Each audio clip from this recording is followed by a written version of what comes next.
Hello दोस्तों, बात करते हैं विप्रो लिमिटेड की। लगातार एक अच्छी रैली विप्रो में आ रही है। आईटी सेक्टर यहां पर लगातार चमकता हुआ देखने को मिलता है। स्टॉक मार्केट में इस समय पर दो बड़े सेक्टर हमारे सामने आते हैं जिनमें लगातार एक अच्छी रैली देखने को मिल रही है। एक हो गया हमारा मेटल सेक्टर, दूसरा हो गया हमारा आईटी सेक्टर। और विप्रो उनमें से एक बेस्ट स्टॉक है इस समय पर बाय करने के लिए। ऐसा मैं नहीं कह रहा हूं, ऐसा बहुत सारे ब्रोकरेज हाउसेस कह रहे हैं।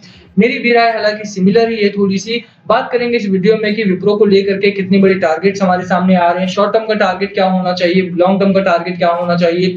यहाँ पर अगर आप खरीदारी करते हो तो खरीदारी करने का डिसीजन कितना सही और कितना गलत हो सकता है आपका आने वाले दिनों में। विप्रो में क्या टारगेट आप एक साल का लेकर के चल सकते हो, ठीक है। सभी चीजों के बारे में एकदम डिटेल में बात करेंगे। चलिए शुरू करते हैं। और उससे पहले अगर आप चैनल पर नए हो तो प्लीज चैनल को सब्सक्राइब कर दो and hit the bell icon ताकि नोटिफिकेशन मिल सके। चलिए स्टार्ट करते हैं। बात करें विप्रो के आज के चार्ट की तो काफी स्ट्रॉन्ग चार्ट यहाँ पर देखने को मिलता है। देखिए, मार्केट में एक अच्छी रिकवरी आई जरूर है, बट इस रिकवरी को मिस्टेक नहीं करनी है। आपको ये सोचो कि मार्केट में बुल रन आ गया है। मार्केट की सिचुएशन जो है वो अभी भी थोड़ी सी वीक मालूम पड़ती है। जहां तक कोविड केसेस की बात है, जहां तक मार्केट की एक न्यूट्रल जोन की बात है, तो यहाँ पर दोनों ही चीजें प्रिवेल कर रही है। कोविड भी बढ़ रहा है लगातार, हालांकि पिछली बार वाली सिचुएशन नहीं है, तो क्रैश वगैरह के बारे में नहीं सोचना है हमें। बट हाँ, अगर लॉकडाउन वगैरह होता है तो थोड़ा सा प्रभाव पड़ेगा उसका, ठीक है।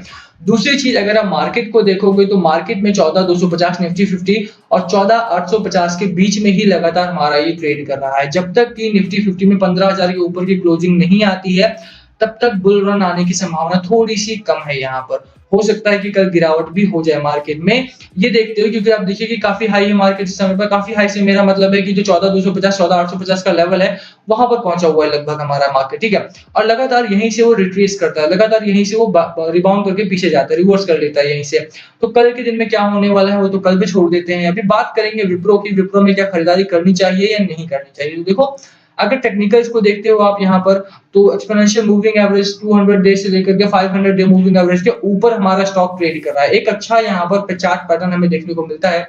एक बढ़िया यहाँ पर बुलिश एंगल्फिंग पैटर्न हमें देखने को मिल रहा है। यही नहीं, बॉलिंजर बैंड के अंदर की ग्रोथ है हमारी, यानी कि कंट्रोल्ड ग्रोथ है। यहाँ पर शॉर्ट टर्म में कोई रिट्रेसमेंट देखने को नहीं मिलने वाला है। बात करें आरएसआई की, तो आरएसआई हमारा 60 प्लस का आरएसआई है, यानी कि प्राइस मोमेंटम भी हमारा काफी स्ट्रांग है। वहीं पर मैकडी की बात करें तो मैकडी भी हमारा बुलिश रन में है और हिस्टोग्राम भी हमारे अपर साइड में बन रहा है। तो जो नॉर्मली स्विंग ट्रेडर और जो शॉर्ट टर्म ट्रेडर यूज करते हैं टेक्निकल्स, मैकडी हो गया, आरएसआई हो गया, Bollinger band with McD EMA, तो यहाँ पर एक्सपोनेंशियल मूविंग एवरेज पे देखिए, चाहे बोलिंजर बैंड पर, चाहे मैकडी, चाहे आरएसआई, यहाँ पर एक टेक्निकल्स के तौर पर अगर आप विप्रो को देखते हैं तो एक अच्छा स्टॉक हमें मालूम पड़ता है यहाँ पर, ठीक है। एक अच्छा स्टॉक यहाँ पर खरीदने के लिए एक अच्छा ऑप्शन यहाँ पर आईटी सेक्टर का हो सकता है टेक्निकल्स के पॉइंट ऑफ व्यू से।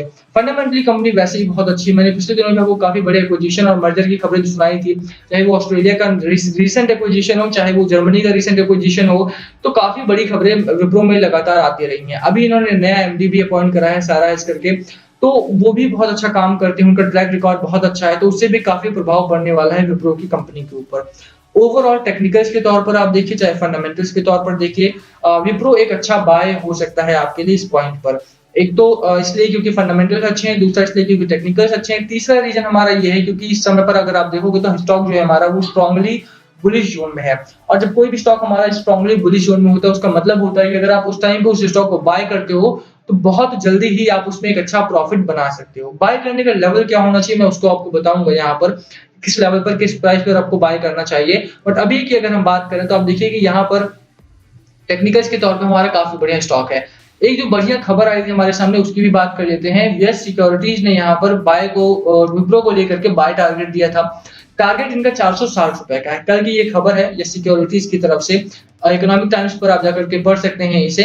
बाकी अगर आप देखोगे तो लगातार बड़ी खबरें, 550 का भी टारगेट आया था एक साल का, जैसे मैंने बोला था। ये शॉर्ट टर्म का टारगेट हमारा 460 रुपए का। ये शॉर्ट टर्म का नहीं, 2 से 3 महीने का आपको 460 रुपए बहुत आसानी से लाकर देगा हमारा ये स्टॉक। 2 से 3 महीने भी नहीं लगनी चाहिए। मार्केट अगर इसी तरह से अच्छा एक रिकवरी दिखाता रहता है तो 2 से 3 महीना भी बहुत ज्यादा हो जाएगा 460 आने में। तो विप्रो में एक बड़े टारगेट की बात हो रही है। विप्रो में लगातार एक अच्छी डील्स बन रही हैं। अगर आप डिलीवरी परसेंटेज की यहाँ पर बात करो तो 27% से ज्यादा की डिलीवरी है, यानी कि बहुत बढ़िया डिलीवरी परसेंटेज यहाँ पर बन रहा है। 27-28% के आसपास की डिलीवरी है। जितना भारी भरकम स्टॉक है हमारा, उसको देख करके एक अच्छी डिलीवरी यहाँ पर कही जा सकती है। पास्ट रिकॉर्ड भी अगर आप देखेंगे तो एक साल में 143% का रिटर्न इसने आपको दिया है। तो कहने का मतलब यह है कि बाय कॉल तो है आपके सामने। स्टॉक में एक अच्छी रिकवरी है, बाजार में भी एक अच्छी रिकवरी है, बट स्टिल यहाँ पर शॉर्ट टर्म के लिए आपको एंट्री नहीं लेनी है। वो रीजन यही है हमारा कि मार्केट में जैसा मैंने बोला कि रिकवरी जरूर है, बट इसको मिस्टेक नहीं करना है इस बात से कि हमारे मार्केट में बुल रन आ गया है। यहाँ पर कोरोना के केसेस जो है वो अभी भी बढ़ रहे हैं, तो थोड़ा बहुत असर देखने को मिलेगा। तो अगर मार्केट हमारा बैकवर्ड आता है तो वहां पर आपको शॉर्ट टर्म इन्वेस्टर को थोड़ा सा लॉस हो सकता है। इसीलिए अगर आप लॉन्ग टर्म का टाइम फ्रेम लेकर के चलते हैं विप्रो में, यानी कि 4 से 5 महीने कम से कम लेकर के चलते हैं, तो एक अच्छा प्रॉफिट आपका इस स्टॉक में बनता हुआ देखने को मिलेगा आपको। ठीक है, यहाँ पर बाय कॉल मेरी रहेगी, 460 का शॉर्ट टर्म टारगेट रहेगा, 550 का लॉन्ग टर्म टारगेट रहेगा। कौन सी चीजें आपको वॉच करनी है हम उसकी बात करते हैं, प्राइस बताता हूँ कहां पर खरीदना है आपको। ठीक है, तो सबसे पहली चीज आपको मार्केट पे थोड़ी सी नजर रखनी है। ठीक है, कि मार्केट हमारा किस तरह से मूवमेंट कर रहा है। अगर मार्केट डाउन जाता है तो उसका जो असर है वो श्योरली विप्रो के स्टॉक पर देखने को मिलेगा आपको। तो आप नहीं कह सकते हो कि यार विप्रो डाउनवर्ड क्यों गया है हमारा। दूसरी चीज आपको नजर रखनी, देखिए एफआईआई डीआईआई अभी भी खरीदारी कर रहे हैं, और यही एक चीज मुझे बहुत इस समय पर समझदारी की लग रही है। मैंने आपको पहले भी कहा था कि मार्केट हमारा लो पर चल रहा है, प्राइसेस हमारे लो पर मिल रहे हैं। जिस तरह की पिछले दिनों रैली आई थी, ये कूलिंग ऑफ पीरियड जरूर चल रहा है, बट यहाँ से बहुत बढ़िया रिकवरी आने की उम्मीद आप यहाँ से कर सकते हैं। ठीक है, और वो रिकवरी जल्दी ही आएगी, इसीलिए ऐसे समय का फायदा उठाना है। ये समय दोबारा नहीं मिलेगा, यहाँ पर खरीदारी कीजिए। जितना बढ़िया माल उठा सकते हैं, जितना ज्यादा माल उठा सकते हैं उठाइए, और बढ़िया प्रॉफिट आपका आने वाले दिनों में बनेगा। ठीक है, रिकवरी मार्केट में आएगी ही आएगी। तो डीआईआई से कुछ सीखना है हमें, इस समय पर मार्केट पर रखनी है नजर। विप्रो में अगर इन्वेस्टमेंट करनी है तो सिर्फ लॉन्ग टर्म के लिए करनी है, शॉर्ट टर्म के लिए एंट्री नहीं लेनी है। मैंने बता दिया क्यों। अब यहाँ पर जो लेवल बताना है मुझे वो ये है कि अब देखिए डाउन साइड पे तो 420 418 का हमारा यहाँ पर एक सपोर्ट पॉइंट बनता है। खरीदारी मेरा मानना यही होगा कि आप देखिए कि ये जो हमारा 440 रुपए का एक रेजिस्टेंस जोन है, यहाँ पर हर बार हमारा स्टॉक आकर के अटकता है। अब देखिए कि मल्टी टाइम टच हुआ है यहाँ पर, पिछली बार भी ये क्रॉस नहीं कर पाया था, अब भी यहाँ पर ये आकर अटका हुआ है। लास्ट टाइम भी इसी के अराउंड ये ट्रेड करके डाउनवर्ड गया था। तो लगभग अगर लॉन्ग टर्म के लिए जाना है आपको तो अभी से बाइंग स्टार्ट कीजिए, बट ज्यादा पैसा आप तभी डालिए जब भी हमारा रेजिस्टेंस ब्रेक कर ले, या फिर डाउन साइड पे बाय करना है हमें। अगर स्टॉक में थोड़ा बहुत इंक्रीजमेंट देखने को मिलता है, रिवर्सल आता है, तो 418 420 तक की गिरावट होगी, तो वहां पर भी बाय कर सकते हो आप। ओवरऑल बाय करना है सपोर्ट के आसपास हमें, और बिकवाली करनी है रेजिस्टेंस जोन के आसपास। 460 का पहला टारगेट है, वही हमारा रेजिस्टेंस है।